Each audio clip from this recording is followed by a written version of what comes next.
Stools. Okay, well, welcome everybody, Thank you. and thank you for being here tonight. I know that it's a big difference meeting here at 7 o'clock in September than it is in June and July when it's still sun shining. But again, we really appreciate you taking the time to be here with us this evening. My name is David Sauro. I'm the founder of HOW. I think many of you I've met since we've been doing the programs here, so thank you again. Tonight with us is Tammy, who has spoken at several of our programs over time. And we have a new lady who is going to be speaking and has been attending our programs. And I'm going to let her introduce herself and give you a little bit of a background on herself. And this is kind of, how long have you been in Centerville for now? Well, we just moved back a year and a half ago. Okay, so welcome. And Thank you. Jane Ward, so. Thank you. Yes, hi everybody. Centerville was sort of our home. My husband and I were married just next door in 1972, so we're coming back to where we were married. We're both in the Air Force, so we were around the country, mostly San Antonio and DC, but also Boston, also Mississippi, Germany, and the Philippines. And both of us were Air Force physicians, ophthalmologists, and flight surgeons, but after the Air Force, I got very interested in public health and preventive medicine because I realized that the number of Americans who were becoming diabetic was going to be about 30% of our population, and we needed more help preventing diabetes and helping people stay well than we did treating diseases. So I've gotten into a specialty called lifestyle medicine. I'm interested in doing, it's basically the curriculum that HOW shares is basically how do you stay healthy, or if you have something going on, how can you be as healthy as possible despite that? And in addition to that, I'm also interested in green building and green living and some sports like rowing and yoga and other things like that. But I'm really glad to have an opportunity to speak with you. So again, welcome to the community. Thank Yeah. So one of the things we spoke about last month, and just a quick raise of hands, how many of you were here last month? Okay, we really sort of gave you a 30-day challenge, right? To look at some of the things we've been talking about and see if over the course of the next 30 days you couldn't try to make some of those little choices that seem to make a big difference sometimes, okay? And that's what this is all about. This is what we're simply attempting to do, is to give you an opportunity to look at choices that you can make during the course of the day. And we make, how many choices do we make during the course of the day? From the moment we wake up, when the alarm goes off, it's do I stay in bed for another couple of minutes, or do I get up, or so forth. So throughout the course of the day, we're always facing different options and different choices that we can make. So we're going to be looking at what we call mindful wellness choices. And when we refer to mindfulness, and there's many definitions of mindfulness, what we're simply trying to suggest or accomplish is quieting the mind, right? Because we're a society today that just gets overloaded and full with all types of chatter in between being on your phone and the internet, et cetera, It's a constant battle throughout the course of the day to not get overwhelmed and to not get overstressed. And that's the big thing in our society today. As Jane mentioned, the preventative medicine, I think a lot of that goes back to just preventing stress in one's life, right? And so often people think, well, I want to get healthier, I'm going to start walking better, I'm going to start eating better, but they still have a life that is full of stress. And as long as you have a life that is full of stress, it's going to be more of a struggle to accomplish what you want to accomplish. Okay? So, 30-day challenge. So, those of you, anybody have any feedback that something you may have accomplished Nancy? Yeah. Sure. So I picked up this water bottle, and my challenge was to drink 2 of them a day. So, and that's good. Yep. I've been throwing a green tea bag in there with peppermint decaf. So Okay. it's kind of like a challenge. Okay. Good. So that's you've been able to accomplish that. Okay. Now did you find that you went through any type of adjustment? Yeah. In At terms first, of- it was a little difficult, and with the bathrooming, Yep. working in the sleep. Yep. But then, like, it was kind of like a punishment if I didn't finish it before 5 p.m. because then I was like up all night with it. But Yep. that was good. Yeah. And now it's like I find out I drink more than 2, so it's Good. easier. Okay, good. So at first it was a little struggle, but Yeah. you've been sort of your body's been adjusting to that. Right. Diane, did you have your hand? Yes, so I wanted to do some kind of fermented food, and I couldn't tolerate the sauerkraut that I bought last week, and I was like gagging over it. And so I decided that I would try kombucha, and so I've been drinking that every day, and I really like it. Actually, it's a good beverage, so I recommend it for anybody that wants to have some kind of fermented food because it helps the GI system and helps a lot of different systems. Good. Good. Anybody else? Go ahead. I started doing water aerobics with my friend over there. Good. It's a good workout. Yeah, at the Y? Yeah. Awesome. That's great. Yeah. Yeah, well the water is a great venue for working out, not only because of the cardio benefits that you receive, but also the mental benefits that you receive. There's which we have talked about, a study that was done called the Blue Mind. And this was done by a doctor on the West Coast, and he did research on why we are so attractive and wanted to be in the water, on the water, and near the water. And all the benefits that the body receives when you are either in the water, on the water, or near the water. Because again, we're made up of quite a bit of water. So that's great. Well, keep it up. Keep it up. Anyone who's had any struggles with anything that you're attempting to do? No? Good. Well, again, 30-day challenge. That just doesn't mean that because we did it last month, you're out of the. No, yeah. So we're going to give it to you again, and hopefully when we meet next month, we'll talk about some of the things that we talked about tonight, and hopefully you'll have some positive feedback for us. So, simple choices to be well. Again, just choices. You face choices all day long. These we're going to be talking about are simple choices. There's really nothing here that's that complicated or that difficult to achieve.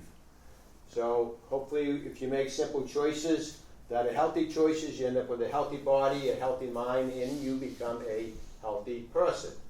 So one of the first things we're going to talk about, we emphasize this, and you're probably getting tired of hearing about it, but we're just going to run through it quickly, is drinking more water. So Tammy, you want to run through that? Sure. People always ask where to start for how much you should drink. So a good guideline is kind of half your body weight in ounces, and then if not, start with 25% of that.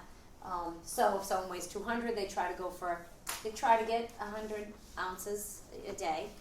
But like you say, start small, but that's pretty big. That was pretty good. So it's like 4 cups, so it ends up being Yeah. 4 cups. Well, and that's what happens. So your kidneys, you will go to the bathroom a lot at first, but your kidneys will regulate.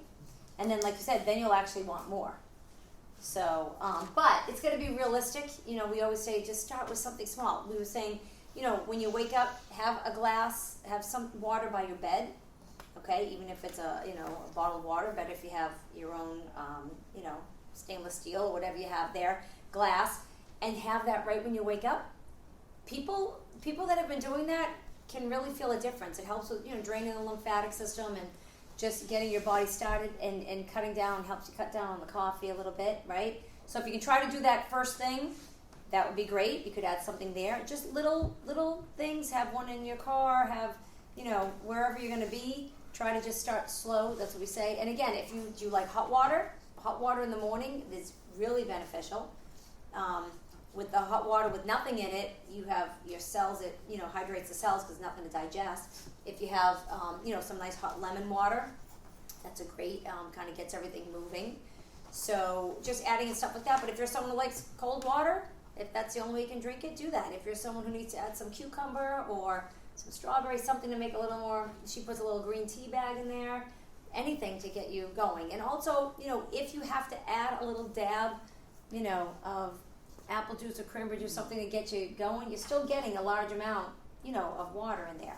But it's going to help with the sugar cravings and, you know, just making you feel more alert and your inflammation and all that. So trying no soda of any kind. Trying to go from, you know, soda off of it to maybe seltzer to start, and then eventually not even the seltzer. But, you know, we talked about the Diet Coke and how that's not any better because of the, we say it two different ways, aspartame or aspartame, or we want to say that the artificial sweeteners are actually going to kick your body into thinking you're having sweet and you're going to crave more throughout the day. Plus, it's, you know, known as a neurotransmitter. So you want to look for your urine to be clear and odorless and copious, that you're going. If it's dark still, you're still pretty much dehydrated, unless certain vitamins and certain things, you know, that you might be taking that might cause that. So, yeah, so that's that with the water. Here's a couple of things, I don't know if you just want to run through those real quickly. Yeah, just like balancing the lymphatic system, helps you perform, you know, these glands help perform your daily functions, balance your body fluids, fight infection, glowing skin, water helps purge out the toxins from the blood, helps with weight loss, 16 ounces of, some people have chilled water, can kind of help boost their metabolism by 24% in the morning, after your warm water if you want, after your coffee. Increased production of new blood and muscle, drinking water on an empty stomach purifies the colon, makes it easier to absorb nutrients. A lot of visits to the ER are dehydration. Oh, yeah. And there's many symptoms that come with that. Most people are chronically dehydrated. And it'll be fun with our new two back here to hear from, you know, a naturopath sometimes on that, and even a little talk on Ayurvedic, the little doshas and things like that will be fun. But so it's the easiest thing that we can put in our body, but it's one of the most missing nutrients, you know, because it's boring. Water's boring. Just a quick story.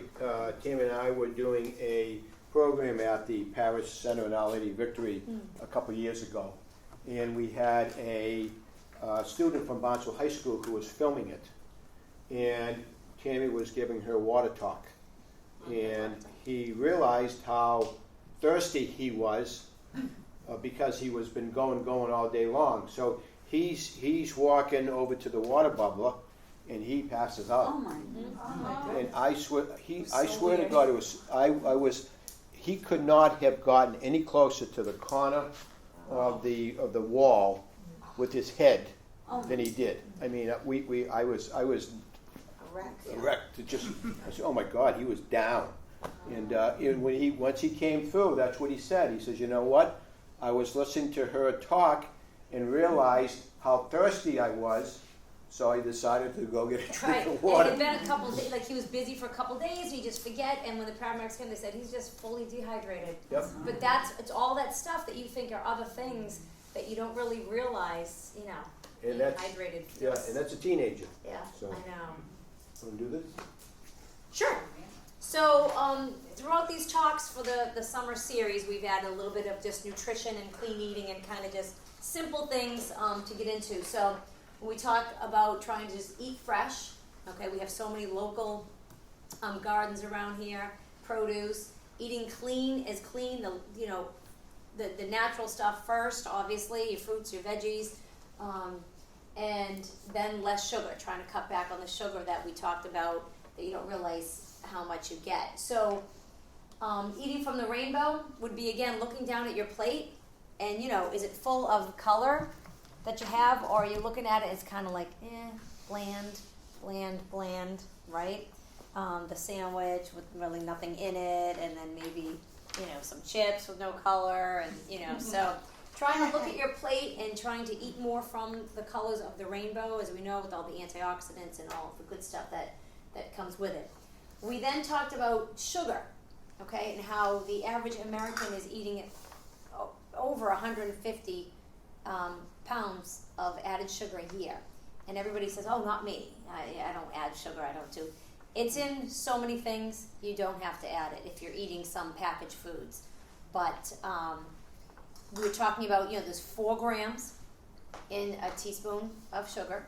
So if they, the Cancer Society, they would like you to have no more than 8 added, we're talking added teaspoons of sugar a day. So that's 32 grams. That goes really fast. That's already in 1 soda. Okay, or the muffin we talked about. If you go to Dunk's and you grab a muffin, there's already like 28 grams, right? Right there. So, and you didn't even eat anything yet. So, right? No, it's true. And we were talking about like the coffee. People have, put a couple sugars in their coffee, but they have 2 to 3 coffees a day, and they didn't even eat anything yet. So, what I like What about a cool water? That must have 1,009 calories. the what kind? Cool water, those have. Oh, and it makes those me are so cringe. close. If I have to go in and just get like a tea or something, at Dunk's, and I'm here, and I'll add that double, and I'm like, oh my god, and they're putting like 4 squirts in, and they're doing, like right now the pumpkin, I think I brought it in last year. I asked for pumpkin spice on the side, because I just wanted to see what they put in, and it's like this much, right, in a cup. And literally, I could dip a little bit of that in every day. It could last me for like 2 months, but it's, oh my god. Sweet. So, and people like, it's a syrup? I thought it was just a flavored coffee. Like the coffee beans were flavored. I'm like, no, they're pumping that stuff in this. Like, what do you think makes it so sweet? So, again, trying to look at, that's why tonight I wanted to just quickly, we'll go over the label. So you can see how now they're adding in, how you can differentiate from a natural sugar to the added sugar on a label.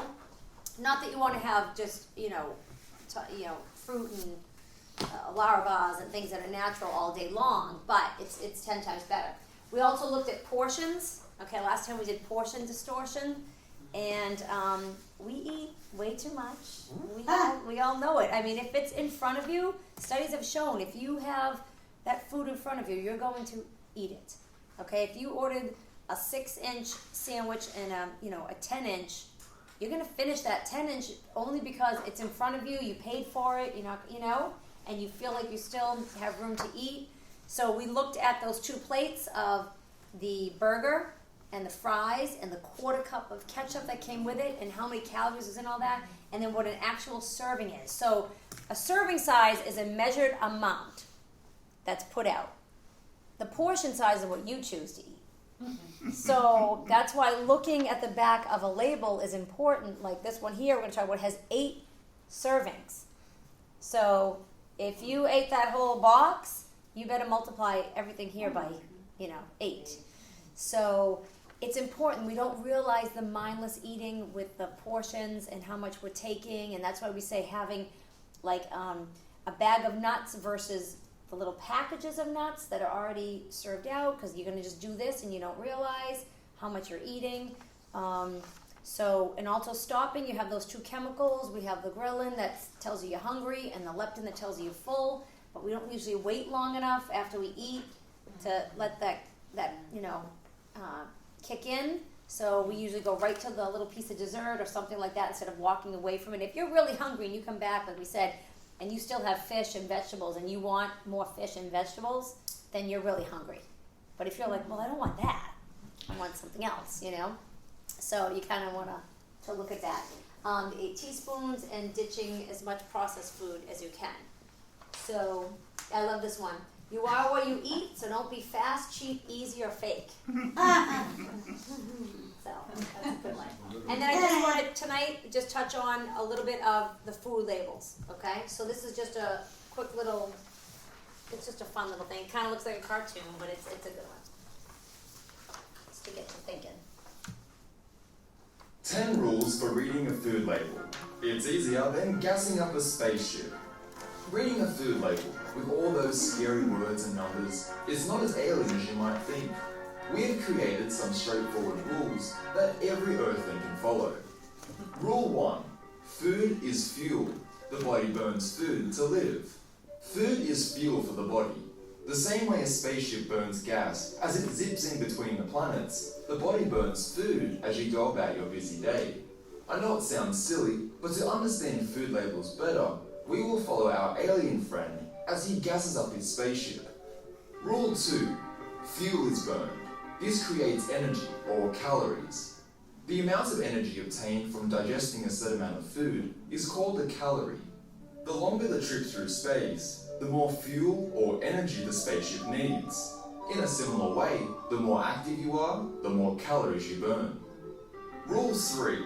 Know how much is in one serving. Sorry, it's not a gallon. Gas is made by a gallon, but food is a little more complicated than fuel. It comes in different shapes, sizes, and containers. To understand how much energy the food you are eating contains, you must first know how big the serving size is. Thankfully, this is one of the first things a food label will list. Serving size is typically provided in cups or ounces, so measuring the food you plan to eat is the only way to know exactly how many calories it contains. Rule 4. The calories listed are per serving. Please, do not eat the entire box. The calorie listing is important because it tells you how much energy you get from eating one serving of food. Think of calories per serving the same way our alien considers how many miles he can travel with 1 gallon of gas. Since one serving of food contains a set number of calories, and the calories listed on the label are per serving, if you have multiple servings, you have to multiply the calories on the label by the number of servings to know the total calories you have eaten. For example, 232 calories times 10 servings equals 2,320 total calories eaten. Rule 5. Know the type of fuel or calories you are burning. There are 3 main ingredients in food that provide energy: fats, carbohydrates, and proteins. If you add all 3 of these ingredients together, you can calculate the total calories. When our alien chooses his gas, he can choose from regular or premium grade. Both are still gas that his spaceship will use for energy, but the concentrations are different. The same is true for food, only there are way more than 2 food choices. Rule 6. How fatty is your fuel? Fat is the most concentrated ingredient in food. This means that a large amount of calories are present in a small amount of fat. When choosing foods, select those with healthy fats, like fish and nuts. But remember, a very little bit of fat burns for a long time and contains lots of energy. Rule 7. Sugar is too sweet for your tank. Carbohydrates are foods that are broken down into sugar by the body. If you are running a race that requires a lot of energy in a short period of time, carbohydrates are a good choice. However, if not burned right away, carbohydrates are stored almost immediately. Over time, diets high in processed carbohydrates have been tied to many health problems. Choose healthier foods with less than 20 grams of carbohydrates per serving. Rule 8. Premium fuel for the body has a lot of protein. Protein is the third and final ingredient in food that provides us with calories.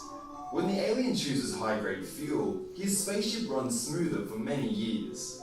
Premium fuel for the body is high in protein.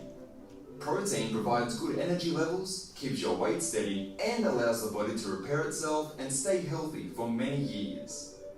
Rule 9. Food ingredients should not be in a foreign language. The ingredients found in the food you are eating are at the bottom of the nutrition label. Chances are, if you cannot pronounce the ingredients, that food is not a healthy option. Rule 10. Fuel with too many ingredients will clog your engine. Our alien knows that fuel with a long list of ingredients is likely processed and contains fillers and preservatives that may be unhealthy for his spaceship's engine. In a similar way, choosing foods with a lesser number of ingredients that you can pronounce is a good way to make sure the food you are about to eat is less processed.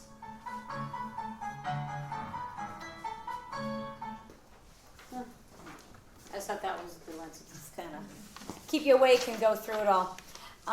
So just looking at your food label, okay, they haven't completely, they were supposed to have come up with this. 2020 was supposed to be the new label with the added sugar and different changes on here, but it's not quite out there yet. But okay, so if, like I said, if you look at the top of your label, always is going to be how many servings you have, okay, in it. what the serving size is and how many calories it contains. All right. The next thing down is always going to be the fat. Okay, the total amount of fat grams. Now, there are 9. You get 9 calories from a gram of fat. Okay, I mean there's 9 grams in. There's 9. Oh my gosh. In fat, there's 9 grams. Okay, with protein and carbohydrates, it's 4 grams. Okay, to make up the calories. So fats, like you said, is going to be more dense. And we're looking at the saturated fat. We want that to be low. And there should be no trans fat at all. Okay, that's a man-made fat, and that's more anything you see in like hydrogenated, something like that. And the way they trick you with the labels, which is kind of sad, is they might put, like, say you got something frozen, like boneless buffalo fingers, okay? And it will say no trans fat.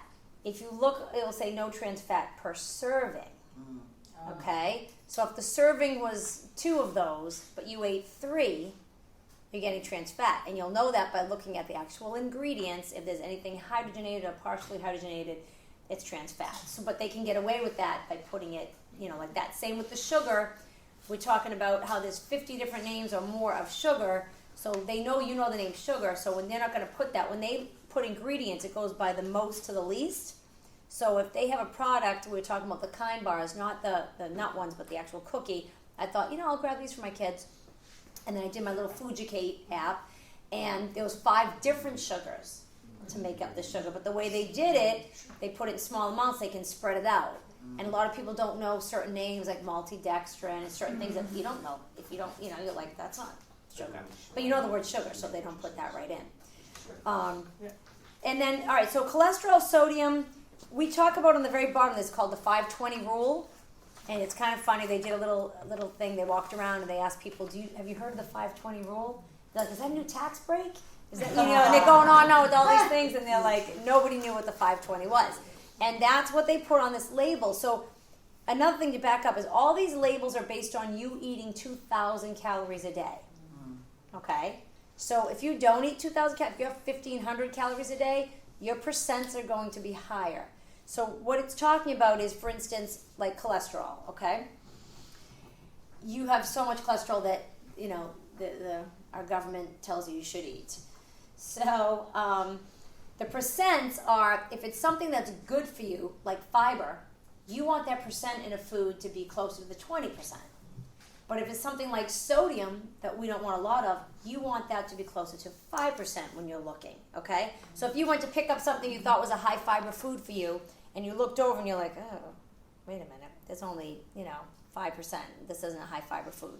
And so it does help you guide like that. But again, keep in mind, those percents are going to be a little higher if you eat less than 2,000 calories a day. So that's kind of how they put that in the 520 rule, but they never really explained that to anybody that purchases food, right? And then the new thing down below that they're going to be putting in is, so they do, it used to be A and C and iron and calcium, so two main vitamins and 2 minerals. And now they've added in potassium and vitamin D. So they're giving people, an option to look at that and see what that contains. But so again, that's what's so interesting. That's the serving. So you need to look on the back of packages or use that app I told you about. That's really helpful. The Fujicate. If you didn't hear of it, write it down. It's FOODUCATE, and you just can scan some things and it will give it a grade. But you always want to hit Y on the grade, because sometimes it could be a healthy product but just misleading on the servings. And other times it will tell you this has, 5 different sugars in it, or this has artificial, or, whatever it is that you're looking at. Tammy, I want to put a big plug in for that Fujicate. Did you like that one? Yeah, when you mentioned that a couple months ago at one of the sessions, I put that on my phone, and I must have also enrolled online because I got a newsletter? from them today. Yeah. It's a fantastic newsletter. Yeah, they're basic, but it's nice, it's easy, it's, because say you put in like someone, I would say the Ritz crackers. Someone I was working with at Titleist was like, oh, well, I eat the Ritz crackers for a snack. And I said, okay, let's Fujicate it. And it got like a D+. or whatever, right? So he's like, oh, but I love, So I said, hit alternatives. You hit alternatives, and Triscuits came up and got an A. Because at least it was, 100% whole grain. And fiber. With yeah. just, exactly. So, Yeah. again, we shouldn't have to scan anything if we're eating all, the fresh fruits and veggies and then, but in a perfect world, that would be great. But at least you can improve. So that's what I just want to take away with the choices, like David said. It's not like you have to eliminate everything and you come here and we're telling you to do that. I mean, we're all human. We all eat it. We all do it. But it's just if you can get a little bit cleaner, peel the onion, get a little bit more and say, oh, I could have this brand. Like I was surprised. I looked at a Larabah, and usually those are pretty good because it's just dates and like the cashews or whatever, which is still a natural sugar. It's going to still have sugar in it. But on this label, it's not going to say, added sugar. But I scanned the mint chocolate one that was out, and I was like, what? It got like a C+ or a C-. I was like, oh my God, I just got one of these. I like these. It's because they added in the semi-sweet chocolate, which then had the sugar, and then, so sometimes it's just the flavoring, different yogurts, the flavorings, and certain things like that. But just quickly before I go and get on, your carbohydrate, your total carbohydrates, okay, when you're looking at that, that's your starch that's in the food you're eating, okay, plus the fiber added in, plus added sugars. So before, they used to leave the added sugars out. So say you did take a yogurt, okay? Well, yogurt is going to have sugar in it because it's lactose. It's made from milk sugar. So it's always going to have sugar in it. But people would freak out if they were like, oh my God, it has sugar and I can't eat it. Versus which is added. If people got like a fruit sugar, okay, now it's going to tell you from the natural you got, 8 grams of sugar, and then there's 15 added grams. So now you know. Reading the ingredients also will tell you if there's anything in there, but like I said, they're tricky with that. So you want to look at like a product that has more fiber, because that's going to be, if you had carbs that are 20 and you had 5 grams of fiber, you subtract that. So you're really only getting about 15 digestible net carbs. So you want to look for foods with the high fiber. But I just like that they're starting to put that in. They're also going to try to put in a little exercise on the top where, like, okay, if you ate this product, you have to, walk 25 minutes. I think it's great. I almost brought my little idea. So October, when we come October, I'm going to bring you this sheet that tells you what you have to do if you eat, like, the little pack of Halloween M&Ms, the little mini Snicker bar, all of that stuff, what you have to do. But I applaud, the choices that you've all made and started to do that stuff. And just quickly, when they talk about the 3 main, foods that give you energy, those are called macronutrients, because a lot of people do macros and they count their macros instead of counting calories. They'll figure out how many carbohydrates work for them, proteins work for them, and fat. So that's what those are. So that's it. Great. Any questions for Tammy? Okay, so in conclusion, one of the biggest things hopefully you take away from this is to start to become, if you're not already, a label reader, right, with anything you buy.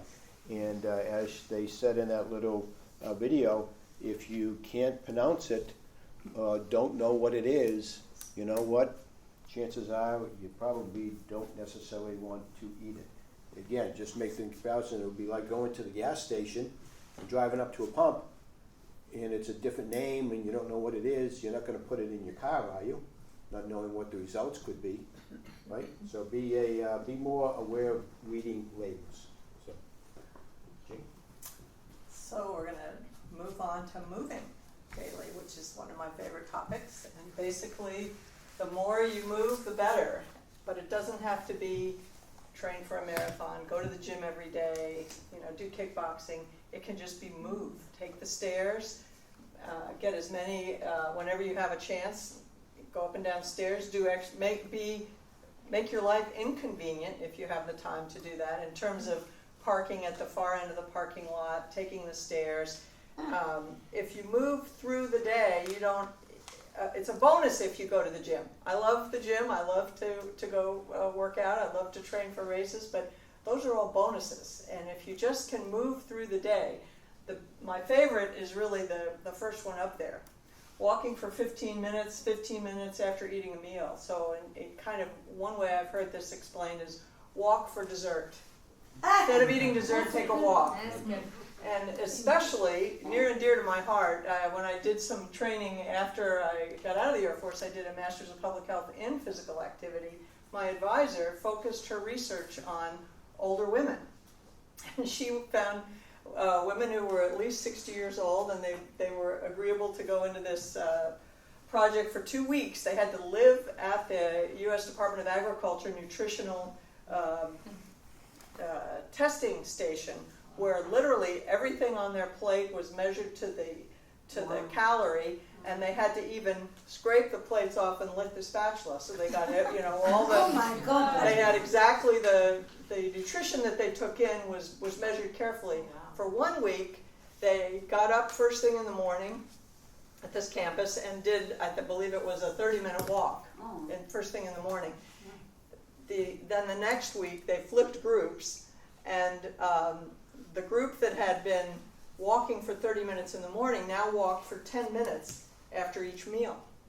And she was testing all sorts of lab work and specifically looking for what does this do for the insulin sensitivity and the metabolism.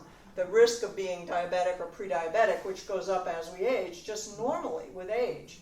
And those that broke their exercise into 3 10-minute sessions after each meal had a very flat metabolism. It was much healthier than the same amount of exercise done in a block. Now, it doesn't mean that a half-hour walk first thing in the morning is bad for you, but do the 10 minutes after the meals too. And especially important, the later in the day was even more important. So I thought that was kind of a revolutionary. I'd never heard that before. I worked with her. So that's really a good thing to keep in mind. And if you have a dog, that makes it easy because the dog usually goes out that often. Our dog goes out at least that often. The sitting is the new smoking. Kind of a funny thing. I just dug up an old lecture that I gave 6 years ago, and it was I started out with a quote from the father of occupational medicine, an Italian physician in the 1700s, and he basically talked about the health dangers that chair workers saw. And chair workers were people that hunched over their work. They were like cobblers or leather workers or tailors. They basically had some sort of a sedentary job as opposed to a farmer or somebody up walking around the streets or whatever. And he talked about how that the chair workers would not get enough exercise. They'd sit all day over their work, and if they took a meal, it would just be in the same position, and how they were much more prone to illnesses in the early 1700s than people who were active through the day. So it's kind of funny that it's the new smoking, because we've been warned in our society about smoking now for the last 20 or 30 years. But sitting all day has been recognized as bad for your health for a long time. So there's a rule called the 20-20-20 rule with sitting that also has to do with near stress with your vision. Remember, I'm an eye doctor.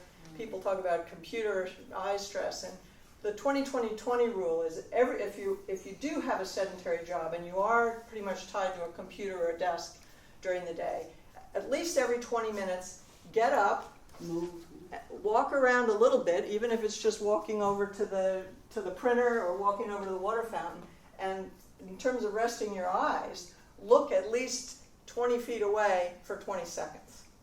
So that's the 20-20-20 rule. And that has to do with not being sedentary and locked into this near focus in terms of your eyes.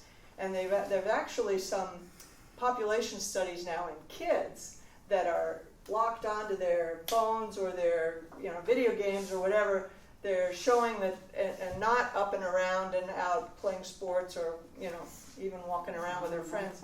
If they're locked in at a near point, it's a stress for our eyes to look up close. We have to exert muscular effort to focus up close. They're actually becoming more nearsighted. And that's a fairly recent publication in the ophthalmic literature. So it's bad for your eyes. It's also bad for the rest of you. And the stretching is important too. A lot of you who are pretty active or into yoga or massage and so forth, that physical therapist will tell you that sitting is probably the worst thing you can do for your body. And it's particularly bad for your back. And about 90% of us at some time or another will get some kind of back problem. And if we're sitting, that's the worst thing we can do. Everything kind of congeals when you sit for 20 minutes. So get up after 20 minutes and don't just walk around and do something like this. Yeah, do something like this. In fact, if you want, you can all get up now and just stretch around a little bit. But your heart gets stimulated, and very interesting, and I didn't know this after a whole career as a physician until I did this public health degree after I quit being a clinician. It's easier on your heart if you walk than if you sit.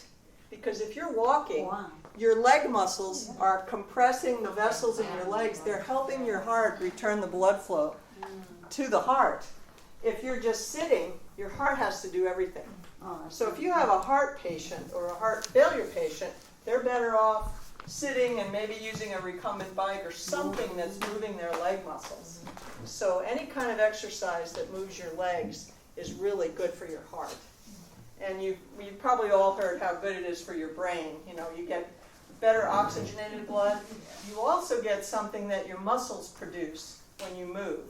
It's called brain-derived neurotrophic factor. And some writers have said it's like miracle grow for the brain. When you're moving your big muscle groups, arms and legs and lats and core and so forth, you're actually stimulating the connections in your brain, not just with the extra oxygen, but with this brain-derived neurotropic factor, which is a hormone. And that is preventive of dementia, which is one of my biggest fears. That I think, got to keep moving, got to keep that brain thinking. So, walking daily does all these good things for you. In fact, the talk that I was giving had a list of about 30 issues like these, including disease entities, that there's strong evidence that exercise is preventive. And then there's about another 20 conditions that the evidence is strongly suggestive that exercise helps. Cancer recurrence is about 50% less with those that exercise. There's quite a few cancer programs that have lifetime fitness enrollment for their patients because they find that if they can get them exercising, they'll do better through therapy, and then they have about a 50% less risk, depending on the type of cancer, of the cancer recurring. So, Thank you. Can I ask you a question? Any questions? Yeah. When you're walking, if you're a walking program, do you think it's of any importance or benefit to use hand weights or ankle weights? Well, I'm not a fan of the weights. I thought you were going to say the walking poles. Yeah. I like the walking poles because they are a weight in each hand, and they can require a little bit more thought and coordination, but they also can provide you a little bit of stability if you run across a rough sidewalk or if you're going up and down a steeper thing. So, yes, there is more muscle stress using those.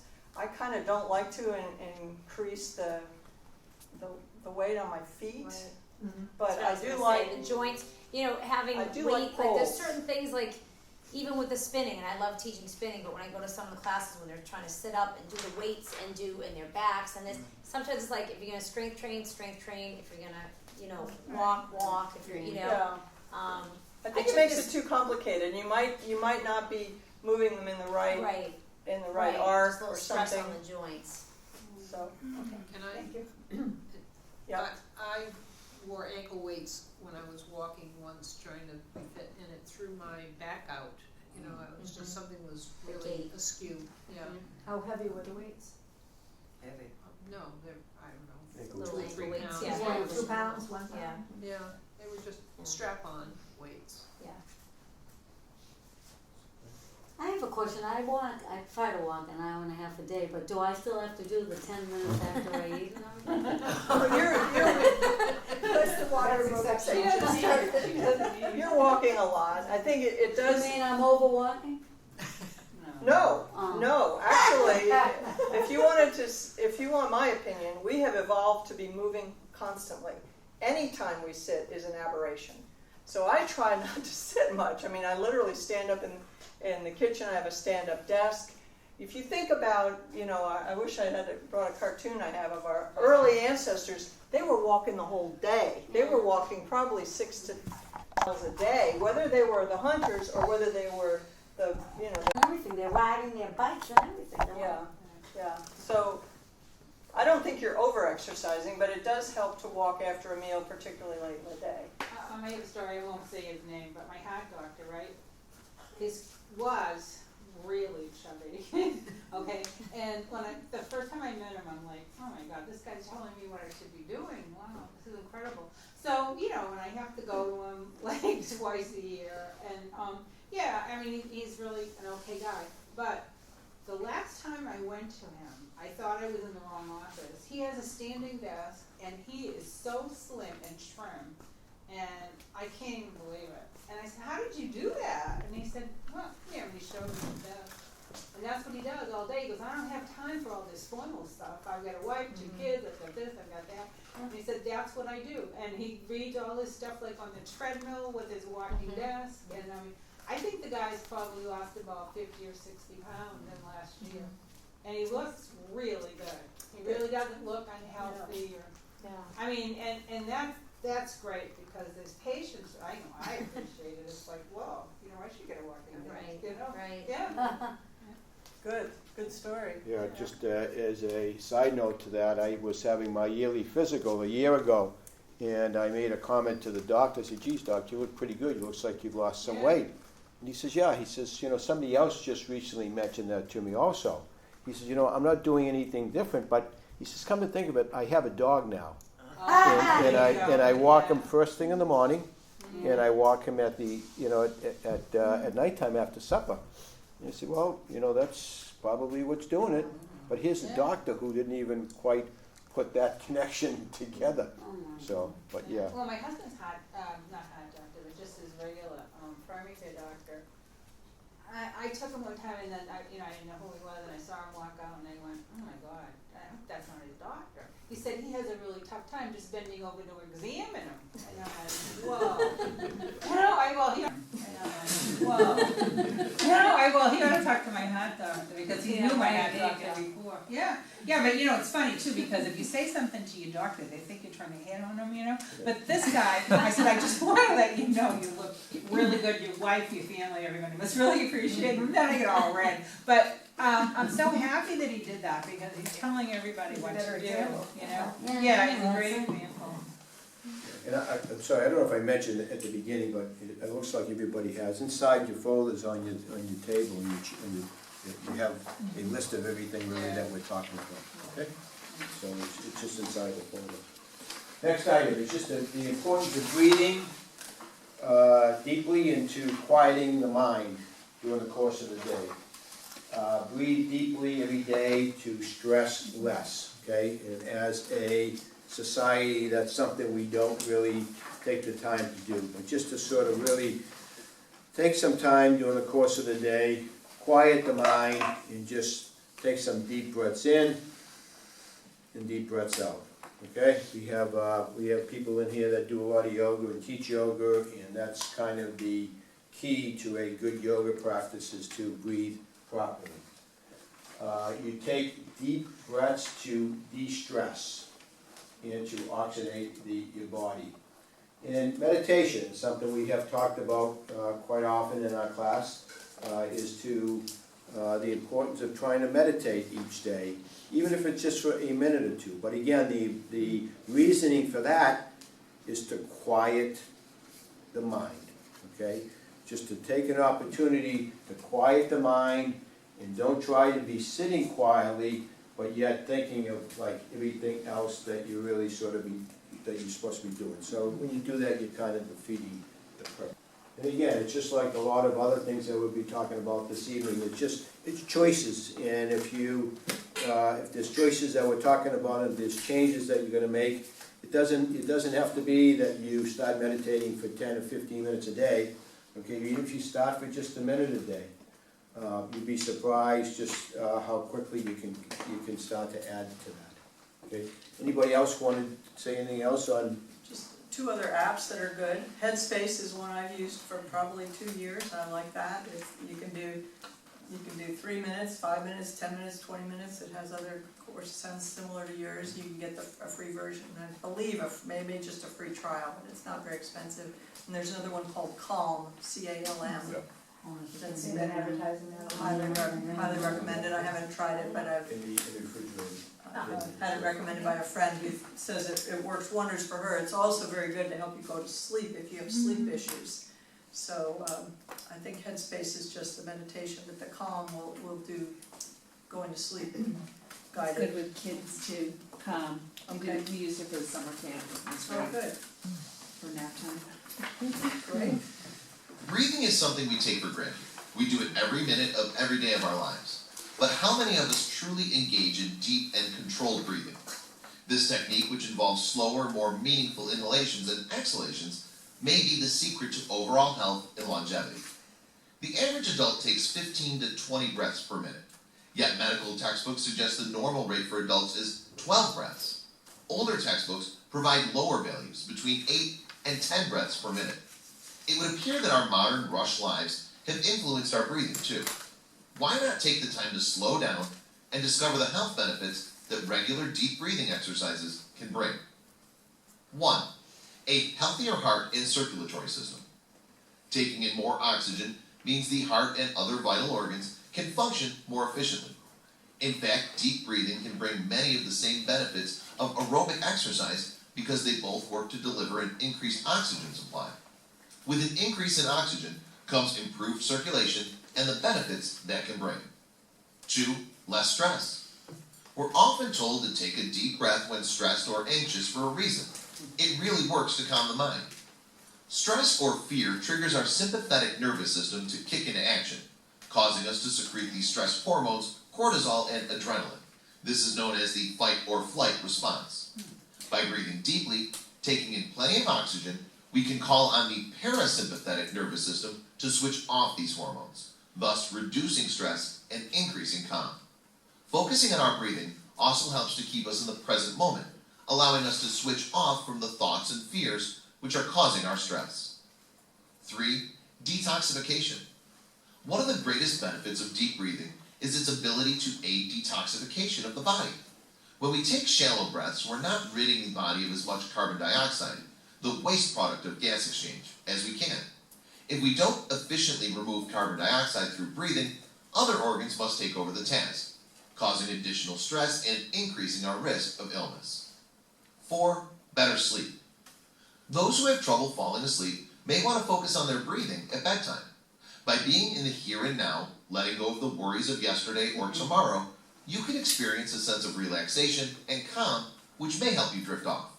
Some experts even believe that breathing techniques can help you fall asleep in just 60 seconds. 5. Natural pain relief.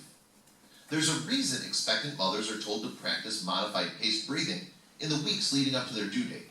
It's the body's natural pain management system. Deep breathing releases endorphins, which boost our mood and naturally kill pain. Taking in more oxygen also promotes better blood flow and energy release, which gives us the boost we need to manage pain and physical exertion. 6. Happiness and mental clarity. Deep breathing is a form of meditation, which is known to promote mental clarity and greater happiness. By focusing on the rhythms of the breath and the rise and fall of the chest, your mind can truly switch off from the outside world and focus inward. This type of breathing also switches on the parasympathetic nervous system, which calms the excitatory and stress-inducing neurotransmitters, leading to relaxation and a quiet mind.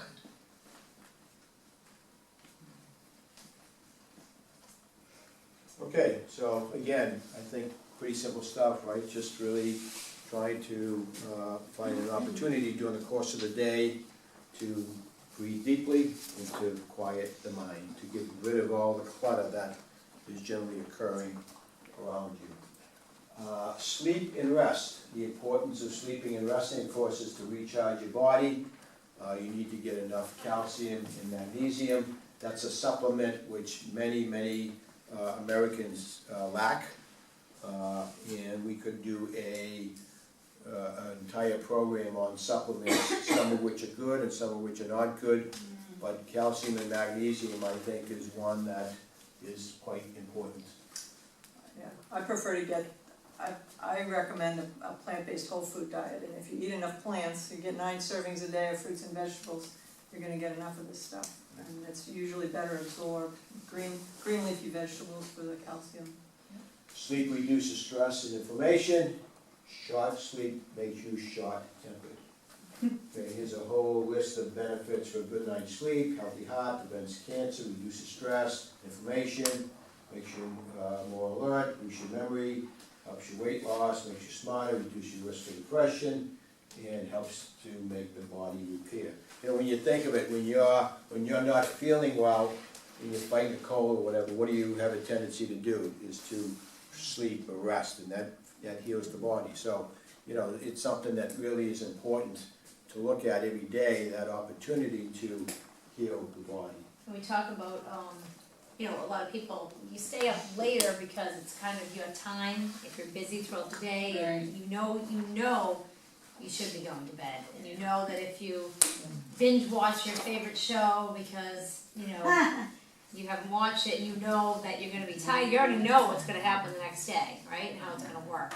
So, you know, we talk about trying to go to bed a little bit earlier, getting in the rhythm, the clock, like the 10 to 6 type thing, but you can't just jump, just someone goes to bed at midnight, you can't just jump into bed at 10 and think you're gonna fall asleep, it's not gonna happen. So they say every 10 minutes, you know, go 10 minutes earlier for like a week or so. Then, so if you go to bed at 11, try 10 of 11. And then next week, try 20 of 11. And work your way down, just like anything. And then eventually your body's gonna start to regulate to that, you know, and getting up at a decent hour. Laying in bed isn't gonna do it in the morning. That's not gonna refresh you. And you've all done that where we woke up and I was gonna go back to sleep, and then you wake up again, you're like, oh, I felt awful. So trying to do that, trying to figure out how you could sleep a little bit, you know, get to bed earlier, and then doing things that will calm you down instead of things that rev you up before you go to bed. Next item, emotions, compassion, and kindness.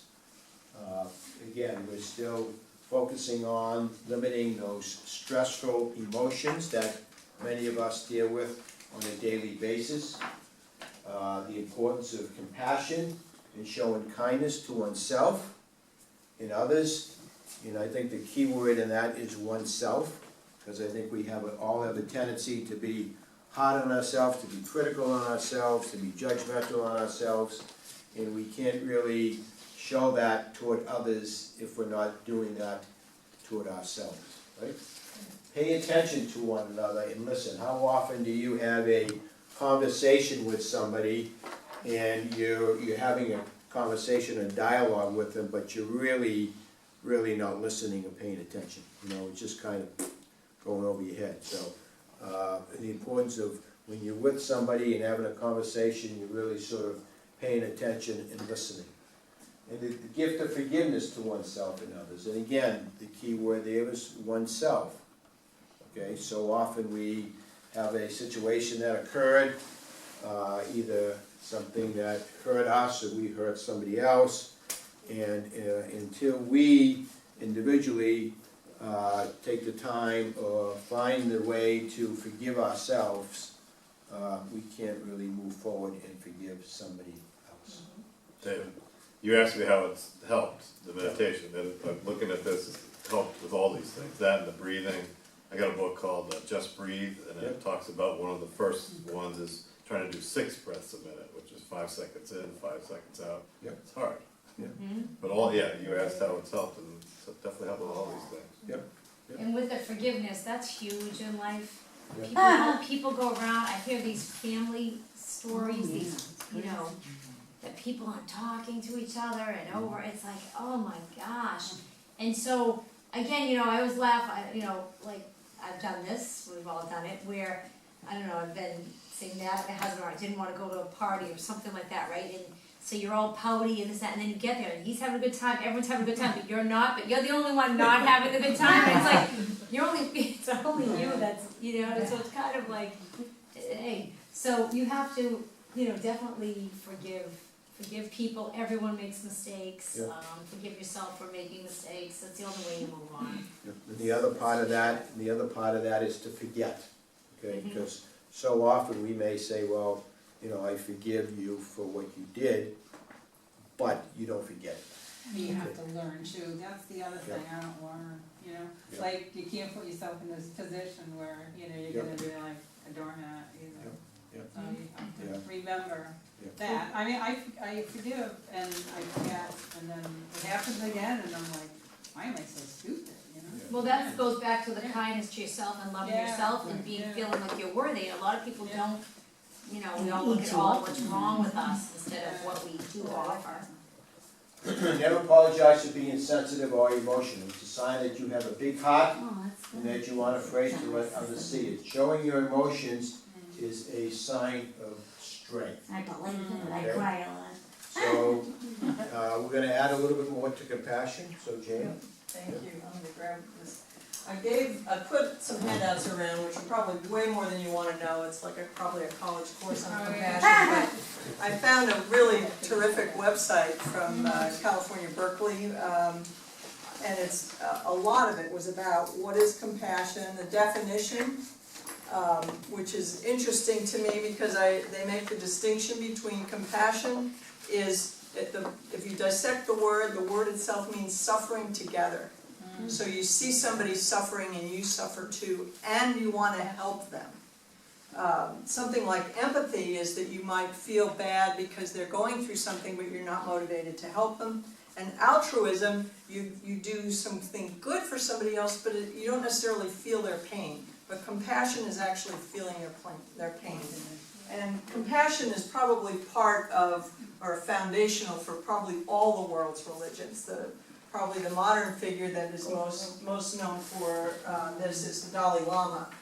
And you know, he basically says his religion is kindness and compassion. And there's some quotes from him that I included in here. If anybody is interested in digging down and you want this electronically, if you have the electronic version, anything that's highlighted or underlined you can click on and it'll take you to more reading about it.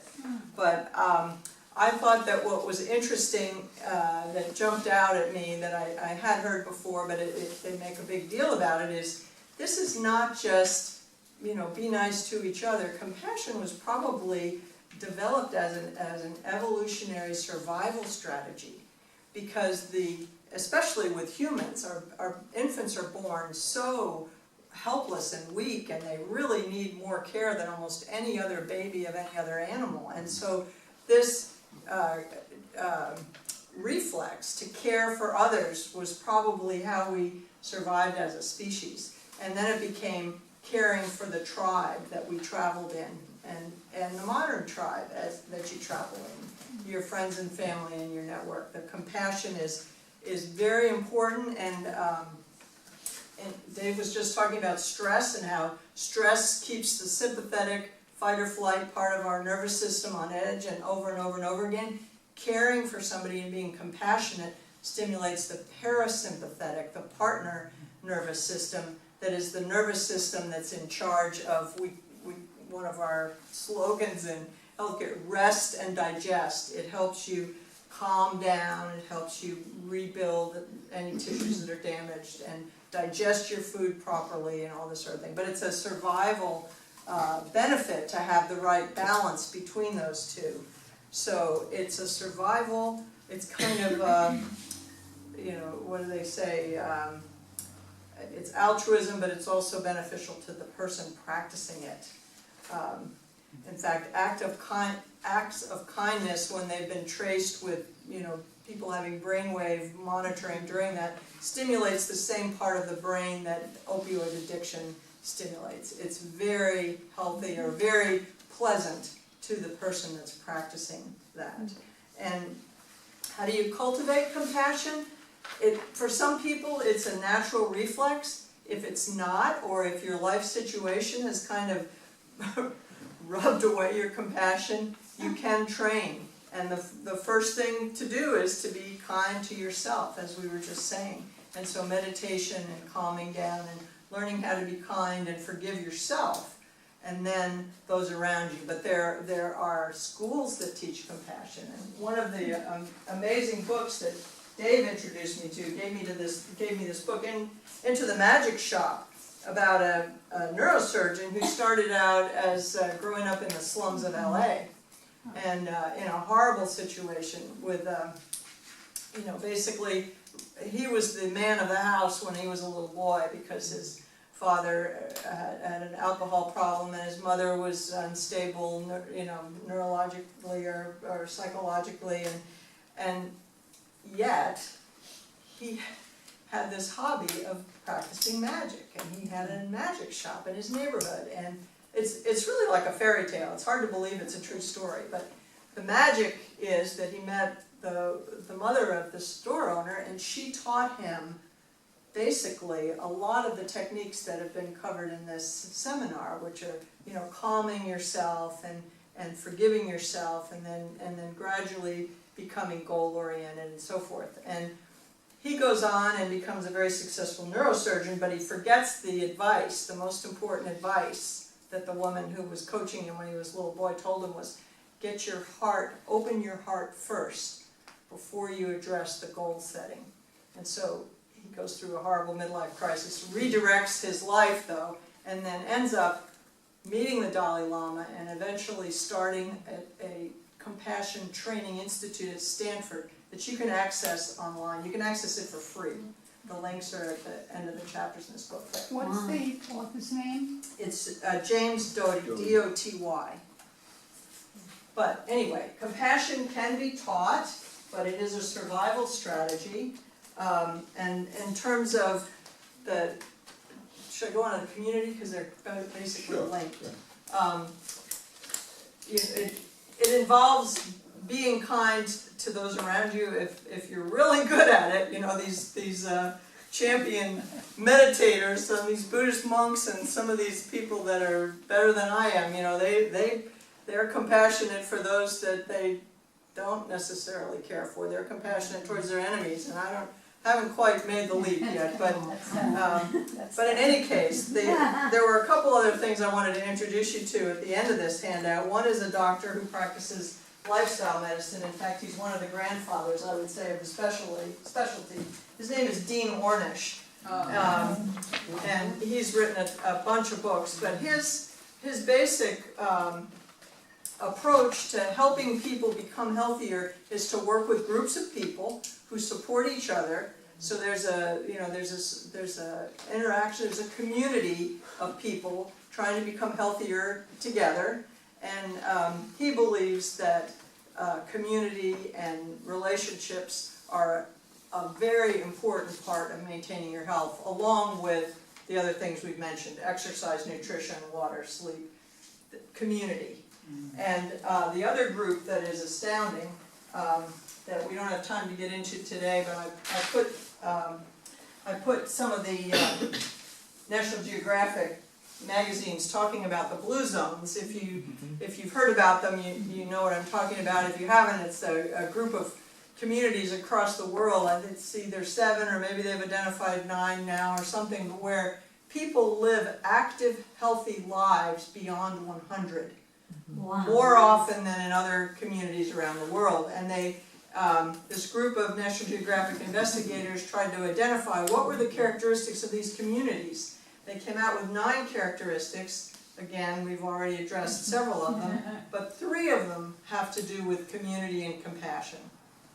It's, put friends and family first, stay connected, hang out with the right tribe, find the people who believe in living the type of life you want to live, and then have some sort of spiritual life. Either join a faith community or have some sort of a spiritual life. But that usually leads to compassion, because that's one of the foremost teachings of all the world's religions. So that's the finale for compassion and community. But we could do a whole course or a whole lifetime study on this. But and I have some of these copies of the Blue Zone magazine, but they're available online too to download. Lots of material. Blue Zone Project is the resource. I think that one thing that's going on right now, I mean, the minute you turn on the television, it's hate, hate, hate, fight, fight, fight, you know? I have a sign in front of my house in West Hyannisport, and I got it from the flower women, the people who they get flowers and take them to the nursing home. And it has an elephant and a donkey facing each other with kind of a cute cartoon that says, keep it kind. And I get so many people that stop by and say, thank you for having that on your thing. But I mean, it's horrific. Well, I've talked to some professionals who deal with people trying to calm them down, you know, psychologists and hypnotherapists, and they both say, don't turn on the TV. And that their business with, you know, helping people through anxiety has just gone way up. And a friend of mine who's an Episcopal priest says she picks her paper up from the driveway, takes the plastic bag off it, throws it in the recycling, because she feels like, you know, it's just, it's toxic to get too immersed in it. And I think that the way that, even if you pick who you think is maybe a fair and balanced station or whatever, they're still reporting on the bickering, and worse than bickering. So I think titrating your exposure to the news is a critical strategy right now. I was gonna add one other thing, I think you already addressed it in kind of in passing, but I think personally, living a vegan or vegetarian lifestyle really helps with a lot of this. I think it makes you healthier. I don't know, I think it makes you feel really good. I just recommend it to anybody that's interested. There's yeah, And we I'm have a pretty woman, invested in that. who spoke here, who, you know, you can give her, Joanne Irwin gives the courses here, if anybody's interested in, going to take one of her sessions on plant-based. Well, I like it too for, you know, that's another thing I could probably talk for the next 2 years on that, but in terms of simplifying how you think about food, I go crazy, and I commend you for going through the labels. I cannot read labels, I cannot do portion size. I have to eat things that taste good, that I know are good for me and fill me up. And not overeat and slow down my eating, but if I eat a plant-based diet that's high fiber and whole food, I don't have to worry about portion size or any of that, so thank you for bringing that up. Is this quote included in any of your material? Because I think it's a very simple, clear, clean quote that's seldom used because people are kind of feeling guilty if they say this. So I wonder if it's in any of your material that you've handed out. We could add that to another time or email it. Good point, yeah. Where is it? It's a good one. The author's Bridget Nicole. Bridget Nicole. Who is she? Do you know? I do not. But the next one on kind I love. Yeah, this, I would have gotten this off of Google Images. I don't know if you use that or not, but you go to Google Images. Google. Yeah, and then if you just type in, I don't know, emotions, I'm sure there's a whole bunch of them that will show up. It's getting close to 8:30, and I don't want to rush through the last couple of items that we have on our list. We have one more video to show, and then we'll take a couple of minutes and just have a little bit of Q&A, okay? So that, again, we really appreciate when we get dialogue back from you. I mean, that really inspires us to hear what's going on and what and what things you're doing. So a nice video, I think, to sort of end the evening. We go back to that. Okay, just a quick disclaimer: the content shared are power programs and to provide information for mindful wellness. Are not meant to be used, nor should be used to diagnose or treat any medical condition. In October and November, we'll be at the YMCA on Tuesday, October 16th. That's the third Tuesday of the month. And then we'll be back here on Wednesday, October 17th. Hopefully we'll see you all. And don't forget, we're going to ask you, 30-day challenge. What did you do over the past 30 days? That maybe some choices that you made. And then we're going to actually have a retreat on Sunday, November 10th at the Resort and Conference Center from 9 a.m. to 4:30. It's called How to Just Be, and we're going to be talking about many of the different subjects that we talk about at our How programs, but in a different way. It's going to be really kind of a special day. We got some special people that are gonna be involved in it. And I'm sure if you're on our mailing list, you're gonna be getting a flyer on that, so. Other than that, go It's go in ahead. Hyannis, the resort and conference. That center. Hyannis Resort. The old Conference Center. Sheraton. Yes. Yep. Go ahead. I was putting it on my calendar, it looks like it should be 15th and 16th. I don't know, is it? Maybe I thought I had the right date, but I guess, maybe. What do you got on your phone? Yep, I'm sure, yeah. Okay. Wednesday's the 16th, It's okay. October 16th. Perfect, so 15, 16. Yeah, I did that purposely, I wanna make sure somebody. You were what? You didn't have to So work. good job. Thank you. So any final questions, comments, anybody at all? That's good. Naomi, your husband, anything at all you wanna? That's great, thank you so much Okay. for letting me know that you were gonna be here. Okay, anything? Fantastic. This is the truth, Yeah, and we need to spread the word. yeah, great, And these are the foundations of health. yeah, there you go, yeah. So you're into naturopathic medicine? Yes, So are you gonna try to practice down here? I'm gonna try. I'm Nice. gonna try. No, So it's a people are always marketing looking, we conundrum. really don't have many on the Cape, Yeah. so, nice. I missed the first program, I didn't even know, for some reason I just saw it, so is there any way you're gonna repeat the first, are you gonna repeat the whole process later on another time? Yeah, next month, what we'll be doing is picking up a couple items that we did not cover this evening, and we may touch upon a little bit of also what we talked about Kind of the this history of it. Yeah, but I mean, we've had somebody, this is our 4th year of being here at the library. I don't know how I So, missed it all. yeah, I don't know. I mean, how did you find out about this? I got it, I saw it on an email address, Oh, okay. so I must have been doing deep breathing and was Yeah, ready to there get you Anyway, but, yeah, so I mean, we've had a variety of different speakers, a variety of different topics and subjects, but basically, this mindful wellness is something that we've just been focusing on this year, and I expect we're gonna continue to focus on. And it's something that, the more that you get into it, you come across different research, right, different results. It's always something that you can, the more that you, it becomes a part of your life, the more you want it to really be a part of your life. So, again, we thank you so much for being here tonight. We hope you enjoyed it. And hopefully we'll see you in 30 days. And one other thing we suggest or recommend is to bring a friend, so that, Bring a husband. yeah. Yeah.